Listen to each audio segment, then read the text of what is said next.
Réflexion spirituelle numéro 10. Laisse parler ton cœur. Un des grands moyens que nous avons pour se soulager, pour relativiser, pour supporter la vie, pour supporter ce qui se passe, est de laisser parler notre cœur. Il est dit que toutes les formes de prière, d'appel, de louange, de glorification, de remerciement, de gratitude, sont associées, sont rassemblées dans un travail spirituel essentiel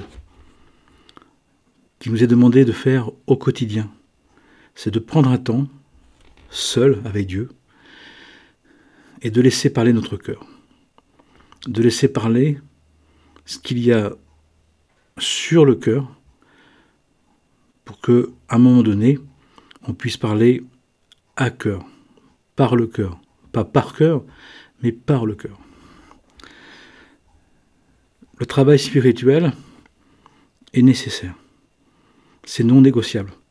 Je ne connais pas une religion, une école initiatique, une école mystérique, une école mystique qui nous dirait que les choses vont se faire sans un préparatif. Ça correspond à préparer sa terre, même en permaculture, pour mettre la semence. Et les bénédictions divines sont des semences, mais elles ont besoin d'une terre d'accueil, d'une terre sainte, saine, préparée, qui est disposée à recevoir ces bénédictions. Entre autres parce que ces bénédictions peuvent nous apparaître aussi, parfois, comme des non-bénédictions, voire des malédictions.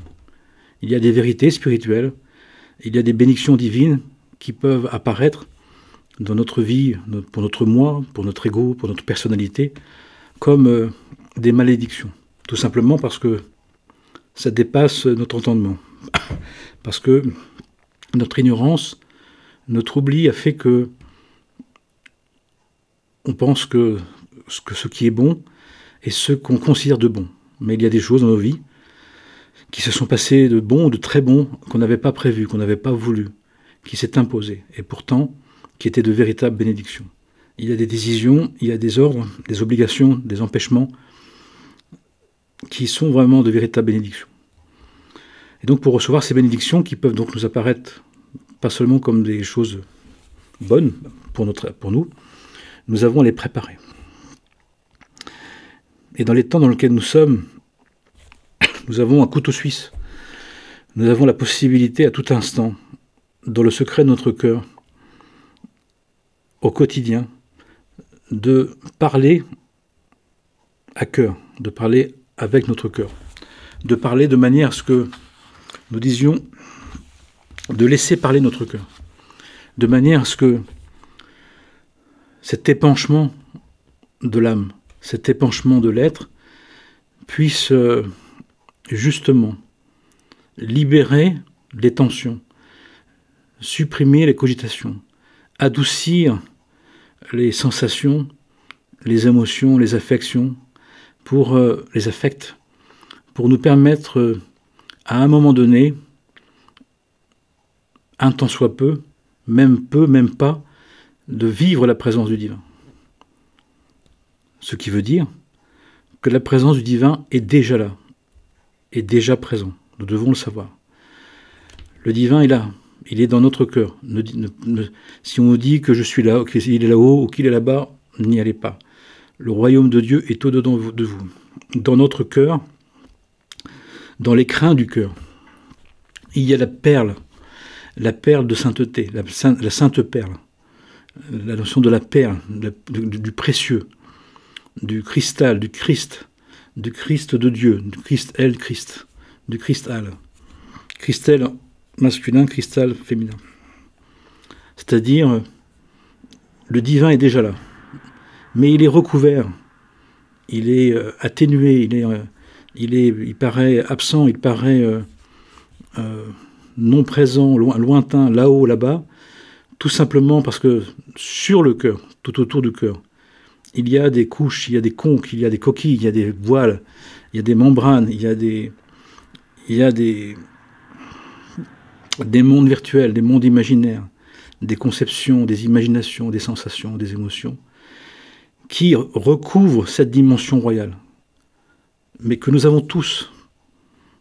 Nous sommes tous dépositaires en notre cœur du souffle divin, de la perle de grand prix, la perle, c'est-à-dire de la dimension royale avec laquelle Dieu nous a insufflé notre vie, notre vitalité, notre existence. Donc le travail n'est pas d'appeler le divin pour qu'il vienne, il est déjà là. Mais c'est de dire à Dieu tout ce qui nous a éloignés, ce qui nous fait croire, ce qui nous laisse entendre qu'il est loin, qu'il nous a oubliés, qu'il est éloigné, qu'il n'est pas là, qu'il n'est plus là. Ce n'est pas possible, puisque c'est, dans la Genèse, il est dit, il prit de la terre et il insuffla son esprit. Donc nous sommes porteurs de cet esprit. Et tant que nous respirons, même mal, même difficilement, ce souffle divin nous accompagne, nous en sommes dépositaires. Et toute l'œuvre spirituelle, tout le travail spirituel du disciple, c'est justement de se défaire suffisamment de tout ce qui en nous empêche de vivre cette dimension royale, sacrée, sainte. Donc dans le Graal du cœur, il y a la perle, il y a le Christ, il y a l'Esprit de Dieu qui nous anime. Vous ferez ce que j'ai fait, vous ferez d'autres choses encore. Priez mon Père comme je prie mon Père. Yeshua ne s'est jamais établi comme l'égal de Dieu, il s'est toujours établi comme le Fils, un Fils de Dieu. Mais nous sommes tous des enfants de Dieu, appelés à devenir des fils et des filles de Dieu. C'est-à-dire des personnes qui vivons de la conscience de la présence du divin en nous. Mais entre l'enfant de Dieu et le fils ou la fille de Dieu, il y a le travail spirituel de se défaire de tout ce qui nous encombre, de nous nettoyer de nous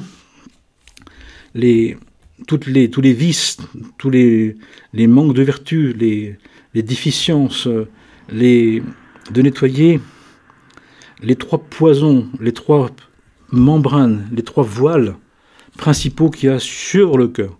Pas dans le cœur il y a Dieu, mais sur le cœur. Ces trois, on les appelle orgueil, jalousie et haine. Ces trois poisons, ces trois fonctionnements qui nous éloignent de Dieu, tout simplement pourquoi ? Parce que l'orgueil, la jalousie et la haine nous éloignent de notre prochain.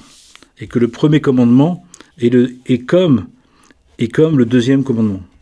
C'est-à-dire que à chaque fois que nous entretenons un orgueil, une prétention, une jalousie, une comparaison et une haine, l'idée qu'une valeur, que l'autre, on a la haine de l'autre, de sa valeur, eh bien, nous mettons une distance avec cette dimension sacrée. Le divin nous dit « Aime ton prochain comme toi-même ». Et le premier commandement est comme le deuxième. « Et tu aimeras ton Dieu de toute ta pensée, tout ton sentiment, toute ta volonté, tout ton corps, toute ton âme, tout ton esprit, toute ta force ». Il y a différentes versions. Mais dans tous les cas, on nous dit qu'il y a une correspondance directe. Ce qui fait que l'éloignement qu'on a par rapport au prochain, qui sont tous les humains, nous montre la distance qu'on a à Dieu. Ce qui fait que ça nous permet aussi, en allant vers notre prochain, en sortant de l'orgueil, je suis mieux que les autres, en sortant de la jalousie, de se comparer aux autres alors qu'on est des êtres uniques, et d'en vouloir aux autres d'être eux-mêmes alors qu'on a à être nous-mêmes à notre manière, et d'être une expression originale du divin unique, un unique universel, en faisant ça, en sortant de ça, sortant de l'orgueil, la jalousie, la haine, et en se rapprochant. Se rapprocher, ce n'est pas se confusionner. Se rapprocher, ce n'est pas se soumettre. Ce n'est pas s'imposer. Ce n'est pas se confondre. Nous avons à être proches sans être familiers. Nous avons à être en relation, mais ni en fusion, ni en confusion, ni dans l'indifférence, ni dans la confusion, ni dans l'indifférence. Ni trop proche, ni trop loin. Il y a toujours une distance de garde. Une main rapproche, une main garde, mais à distance, garde la distance. Le travail est une union une alliance, une unification, une réunion, une communion. Ce n'est pas une fusion, ce n'est pas une confusion, ce n'est pas un mélange. C'est une association, une coopération, une interdépendance qui est nécessaire. Et pour ce faire, et donc pour ce faire, il y a un travail quotidien à faire. Et malheureusement, dans les temps actuels, il y a très peu de monde, il n'y a pas assez de monde qui a compris que notre âme de conscience, pour que notre âme fasse consciemment ce travail de se reconnecter au divin par le travail de prendre soin de son prochain, n'est pas fait au quotidien. Tellement on est encore dans l'orgueil, l'égocentrisme, dans la jalousie, la comparaison. On a besoin de briller, on a besoin on considère qu'on nous a pris des choses, que l'autre n'aurait pas eu le droit à ça, que nous n'aurions plus le droit. Et puis la haine, c'est-à-dire le fait qu'on n'a pas compris qu'on est une histoire unique, qu'on a un destin unique. Ne comprenant pas ça, on se compare, on reproche, on en veut, on haït, on trahit, et de ce fait, on s'éloigne de Dieu. Le divin ne peut pas être ressenti, être perçu, être tangible, être accessible à quelqu'un qui est dans l'orgueil, dans la jalousie et dans la haine. Ce n'est pas possible. Une terre qui est aride, une terre qui n'est pas une bonne terre, une terre qui a des cailloux, une terre qui est brûlée, ne peut pas être des bonnes conditions pour que la semence, les bénédictions puissent venir, germer, mourir en terre pour germer, et parce que la semence a besoin de la terre pour être en terre, des bonnes conditions de terre, de terreau, de nutriments et de conditions de température et d'humidité, de température, de bon cœur et d'humidité, de fraternité, pour arriver à germer. À partir de là, il nous faut le savoir. Si nous sommes dans l'orgueil, dans trop de jalousie, dans trop de haine, on ne peut pas recevoir l'Esprit Saint. On ne peut pas vivre l'Esprit Saint. Il est présent, l'Esprit Saint. Il est là, mais il ne peut pas se dévoiler, il ne peut pas se vivre, tout simplement parce que ces écrans de personnalité empêchent de le vivre. Il ne se dévoile pas. C'est pour ça qu'il est essentiel, vital, fondamental, obligatoire de faire ce travail. Le disciple, la discipline est nécessaire. Et cette discipline, c'est un travail journalier. 6 jours sur 7. 6 jours sur 7, chaque semaine, nous avons à nous discipliner. Le travail que je propose, que j'appelle ASI, accompagnement spirituel intégral, est fait pour ça. Il est fait pour ça. Des personnes me posent des questions, j'évoquerai peut-être dans une vidéo au complet, mais c'est fondamental. Mais dans tous les cas, nous devons faire un travail de vertu, de développer des vertus et de nous défaire de vices, de la vice de l'orgueil, de la jalousie et de la haine. C'est obligatoire. Nous voyons le résultat actuellement. Nous voyons que le cumul de la jalousie, des orgueils et des haines crée une situation mondiale dangereuse, très dangereuse. Nous sommes potentiellement au bord d'un précipice, au bord d'un conflit mondial, d'un conflit déjà installé entre les êtres, les personnes avec eux-mêmes, avec elles-mêmes, dans leur couple, dans leur famille, dans les relations, dans les professions, dans le job, dans les nations. C'est impressionnant comme les personnes peuvent se laisser prendre par justement leur orgueil, leur jalousie et leur haine. Et l'orgueil et la jalousie et la haine de l'autre. Face à l'autre, qui est complémentaire, le travail face à l'autre, qui est complémentaire au travail de laisser parler son cœur à Dieu, c'est de faire silence. Face à l'orgueil, face à la jalousie, face à la haine, nous ne pouvons pas répondre et nous ne devons pas répondre. Parce qu'à chaque fois que nous allons répondre, si nous sommes nous-mêmes orgueilleux, jaloux et haineux, nous allons alimenter le conflit. Nous pouvons répondre si nous ne sommes pas orgueilleux, jaloux et haineux. Mais comme nous sommes orgueilleux, jaloux et haineux, fermons notre bouche. Mettons-nous de côté, passons le chemin, ne restons pas, mettons-nous à part, mettons-nous de manière à ne pas être dans des situations où peut s'activer en nous le vice, les défauts d'orgueil, de la jalousie et de la haine. tout simplement parce que cet écran qu'on va fabriquer va faire qu'on ne va pas résoudre la relation, qu'on va alimenter justement les discordes, la médisance, la calomnie, la violence, les reproches, les attaques, et que de fait, en nous, nous allons perdre une part de notre capacité à laisser parler notre cœur, tout simplement parce que sur notre cœur, il y aura des voiles, il y aura des impressions négatives qu'on aura alimentées. Pour éviter ça, et en amont, chaque soir, il nous est demandé, jusqu'à 1 heure par soir, 1 heure par nuit, le temps qu'on a besoin, jusqu'à 1 heure, c'est pas forcément 1 heure, mais c'est jusqu'à 1 heure, au moins 20 minutes, de 20 minutes à 1 heure. Chaque soir, on dit ne te couche pas sur ta colère. Traduction, ne te couche pas sur ta jalousie, ta colère et ton orgueil. Ne te couche pas sur ton orgueil, ta jalousie et ta haine.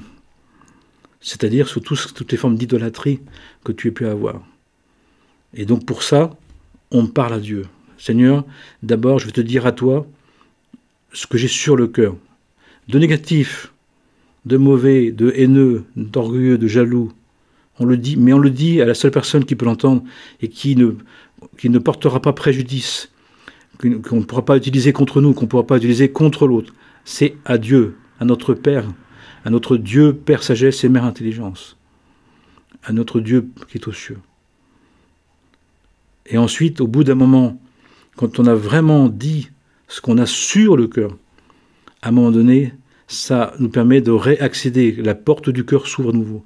Et il y a un moment qui peut être très furtif, très léger ou très intense, mais qui nous amène justement à la terre sainte, à la terre de toutes les promesses, à la terre où coule le lait et le miel, la bonté infinie et la miséricorde éternelle de Dieu. Et chacun, nous avons la possibilité de faire, nous avons à le faire. Il n'y a pas une journée où il n'y a pas eu une pointe d'orgueil, une pointe de jalousie, une pointe de haine. Eh bien, prenons le temps, dans cet espace consacré à ça, qui s'appelle la solitude.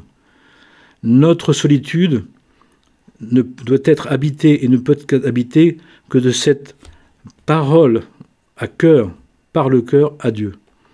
C'est pour cela que nous pouvons éviter d'être trop isolés ou trop esselés, parce que nous sommes accompagnés, bien accompagnés, un mari, une femme, des enfants, un ami, des bons amis, des relations, des voisins, des compagnons, des compagnes. Mais dans tous les cas, l'autre, même avec toute sa générosité, toute sa bonté, tout son amour, ne peut pas et ne doit pas aller, et ni demander, ni vouloir aller, ni qu'on lui propose d'aller dans cet espace-temps qui doit être consacré exclusivement, journalièrement, quotidiennement, à laisser parler notre cœur à Dieu. Lui, il peut tout entendre. Lui, il peut tout guérir. Lui, il peut tout transformer. Il peut tout aider. Même si des choses peuvent être supprimées, mais pas tout. Même si des choses peuvent être adoucies, mais pas tout. Et même s'il restera des choses qui resteront, parce que notre âme divine est venue éprouver, s'éprouver, faire la preuve, vivre des épreuves, être défiée par des situations. Donc de toute façon, il y aura toujours des situations qui vont nous interpeller, qui vont nous provoquer dans notre orgueil, dans notre jalousie, dans notre colère, dans notre haine, dans notre idolâtrie. De toute façon. Et justement, le travail spirituel, c'est de ne pas réagir à ça et de ne pas l'alimenter. Donc, première chose, à l'intérieur, c'est chaque jour, 6 jours sur 7, le 7e étant du vendredi midi au samedi soir, un temps monacal hebdomadaire, un temps de retrait du monde, de mise à l'écart du monde, de mise à distance du monde, de pause, on prend le temps d'être à l'intérieur pleinement. 6 jours sur 7, on est d'abord à l'extérieur, en essayant de le vivre avec une intériorité. Le 7e jour, on est à l'intérieur, en le vivant dans une grande intériorité. C'est le modèle de la Genèse. Relisons chacun notre Genèse.